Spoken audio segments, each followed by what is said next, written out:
Hey everybody, welcome to Crack Pack Tuesday number 68 on the Mana League. I'm John as always, and we've got ourselves another pack of Eldritch Moon. We're going to crack this open, see what's in it, and see what we would take pack one, pick one, if this was a draft.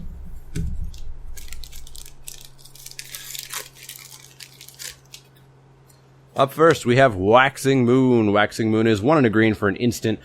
Transform up to 1 target werewolf you control. Creatures you control get trample until end of turn. I do not like Waxing Moon in any way, shape, or form. I played with Moon Mist back in the original Innistrad, and it transformed all of your werewolves at instant speed. This transforms a single one and gives trample to the rest of your creatures. I don't like this. I would have to be in basically mono werewolves to even think about playing this, and that's pretty hard to do, considering you may just not get that many werewolves. Each pack is going to have 1 werewolf in it at most, and many packs will have 0, of course, because the flip card will be something else. It'll be a Cryptolith Fragments, or it'll be a Kindly Stranger or something else. I'm out on Waxing Moon, never a first pick, and probably never play it. Up next, we have Dragunder. Dragunder is 2 and a blue for a sorcery. Return target creature to its owner's hand. Draw a card. I love Dragunder. We know I love Dragunder. I love Bounce. I wish it was instant speed. It's not, but the draw card is fantastic. First pickable in many packs, never over premium removal, never over bombs, but still, first pickable. Up next, we have Borrowed Grace. Borrowed Grace is 2 and a white for an instant, escalate 1 and a white, choose 1 or both. Creatures you control get +2/+0 until end of turn, and if you pay escalate, creatures you control get +0/+2 until end of turn. This is good if you are being super aggressive, if you're in like a spirit token production deck or something like that. You have a bunch of creatures, you want a Trumpet Blast, here's your Trumpet Blast. Outside of that deck, you probably don't want this. It's very 23rd, 24th cardish. Definitely never a first pick. Up next, we have a Weirded Vampire. Weirded Vampire is 3 and a black mana for a 3/3 creature vampire horror, or she's a 2 and a black if you madness her out. That's it. Very 23rd card, very fillery. If you have vampire synergies, if you have madness enablers, then this goes up like a quarter of a grade, maybe half of a grade, but never really above a C+ on this. You're never first picking it, and you're going to cut it if there's better stuff in your pool. Next up, we have It of the Horrid Swarm. It of the Horrid Swarm is an 8 generic mana creature, Eldrazi insect. It's a 4/4. You can emerge it for 6 and a green for 7. And when you cast It of the Horrid Swarm, put 2 1/1 green insect creature tokens onto the battlefield. I think we had this one last week. It's not very good. It's my least favorite emerge creature. It's fine, but not good. So never first pickable and often cuttable, even if you're in the emerge deck. I think there's better emerge creatures. There's the Griff, and there's the Lashweed Lurker, and there's basically everything else. Next up, we have Spectral Reserves. Spectral Reserves is 3 and a white for a sorcery. Put 2 1/1 white spirit creature tokens with flying onto the battlefield. You gain 2 life. This is not Lingering Souls. This is not Midnight Haunting. Being at sorcery speed, being 4 mana, yeesh. That's a lot of mana and a lot of stuff just to get an extra 2 life attached to it. I don't like Spectral Reserves. I don't think I'm ever going to play it. Certainly never first pick it. Up next, we have Laboratory Brute. Laboratory Brute is 3 and a blue for a creature zombie horror. It's a 3/3, and when it comes into play, when it enters the battlefield, put the top 4 cards of your library into your graveyard. If you really want to fill your graveyard, maybe with zombies or for Delirium or something, then I guess you could play this, but I don't think you really should. I think there's way better self-mill cards. There's way better ways to get cards into your graveyard. Laboratory Brute, totally out. Never first pick. Probably never play. Next up, we have Prophetic Ravings. Prophetic Ravings is a single red mana for an enchantment aura, enchant creature. Enchanted creature has haste and tap, discard a card, draw a card. So you can turn anything you want into a Mad Prophet. Yeah, I don't super like auras most of the time, and I super don't like auras that don't give power and toughness bonuses or anything like that. This does not seem worth a card for me. Never first picking it, probably never playing it. Man, this pack is significantly worse than last week.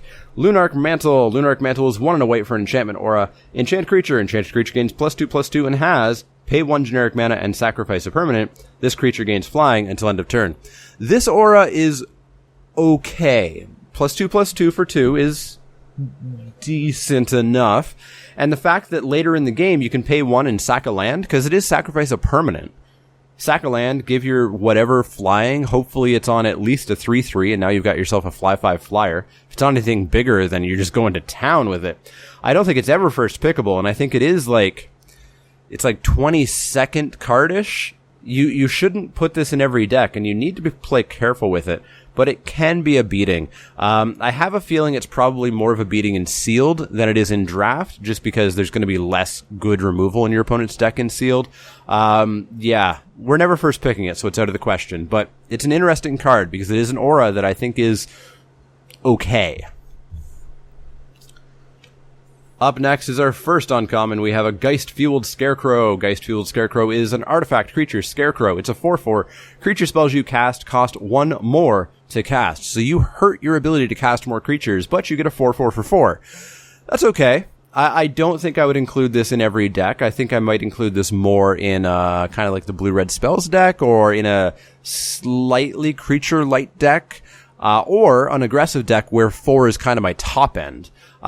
It's never first pickable, but I think you can include it. I think it's also pretty 23rd cardish, but it's not in the running for first pick.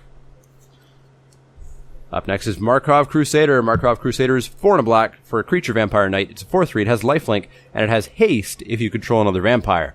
5 mana 4/3 lifelink is okay, and if it has haste, that's cool. If you're in a vampire deck, you could play one of these and not feel too upset about it, but you're never going to first pick it, and I don't even think that it's an auto-include in most black decks. 3 toughness without first strike or anything is just really harsh. Lifelink is nice, but this is going to trade down a lot to 4 drops to 3 drops. Some 2 drops could technically kill this in various ways. Not a huge fan of Markov Crusader, not first pickable.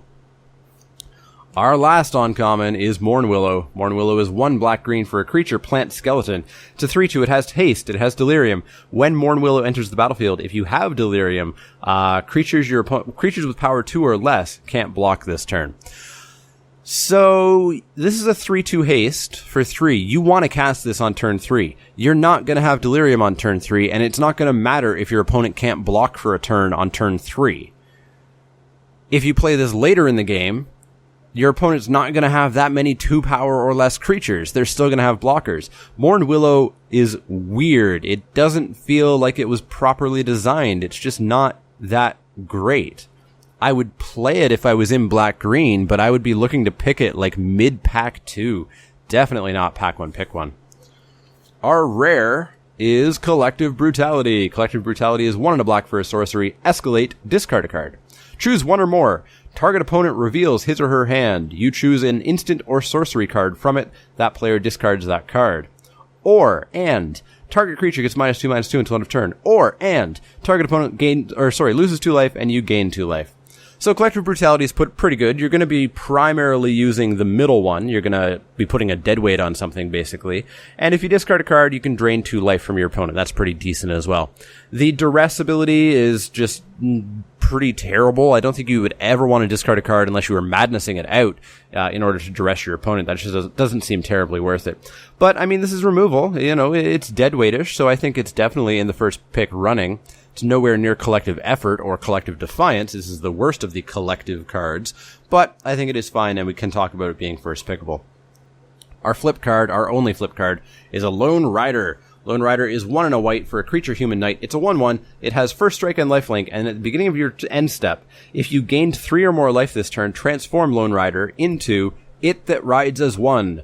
It That Rides as 1 is a creature Eldrazi horror. It's a 4/4. It has first strike, lifelink, and it gains trample. Yeah, this is an interesting card because this side is horrible. This side is absolutely horrible. Yes, you could load up an enchantment on it, or yes, you could pump it with a pump spell to try to get that 3 life, but you're setting yourself up for a 2-for-1. A really big 2-for-1. If it pays off, you have an okay creature that can still be removed in any number of ways, resulting in you still getting 2-for-1 because you did spend whatever you had to spend in order to flip this. I think that It That Rides as 1 is good. You know, this flip side is fantastic if you can get to it, but the getting to it is the tricky part. I just have not seen people able to consistently do this match in, match out. Yes, I've seen and even been in matches where somebody has just absolutely blown out with this. You know, turn 2 Lone Rider, turn 3 Ethereal Guidance, flip this card. And it's pretty darn good. But I've also been in matches and seen matches where this just never flips, or somebody does flip it and it immediately gets killed. There's so many ways that you end up just losing card equity with this. I think it can sit in the consideration for first pickable, but spoiler alert, I'm going to cut it out of this pile pretty darn quick. I don't think it's actually first pickable. So I think we're really talking about Collective Brutality and Drag Under. Drag Under is not removal, it's just bounce. Collective Brutality is removal, but it's only -2/-2. I do like the versatility of Collective Brutality. It can just finish off an opponent. Drag Under can't finish off an opponent directly. You could, of course, remove their blocker and attack in, but Collective Brutality can just hit your opponent for 2. I think we are going to take Collective Brutality here, but honestly, it was a slightly hard decision between Brutality and Drag Under. But let me know what you would have taken in the comments down below. Would you have taken Brutality, Drag Under, the Lone Rider? What would you have taken? Comments down below, poll up in the top right-hand corner. As always, if you have any questions, comments, or suggestions, you can find me on Twitter at @TheManaLeak. That's L-E-E-K, like the vegetable, not the card. You can also find me at Facebook.com/TheManaLeak and Twitch.tv/TheManaLeak. You've found me here on YouTube. You've got that comment section down below. Please make use of it. Click that thumbs up icon if you like the content. Click subscribe if you want to see more. And as always, if you have any questions, comments, or suggestions, let me know. Otherwise, I will see you all next time.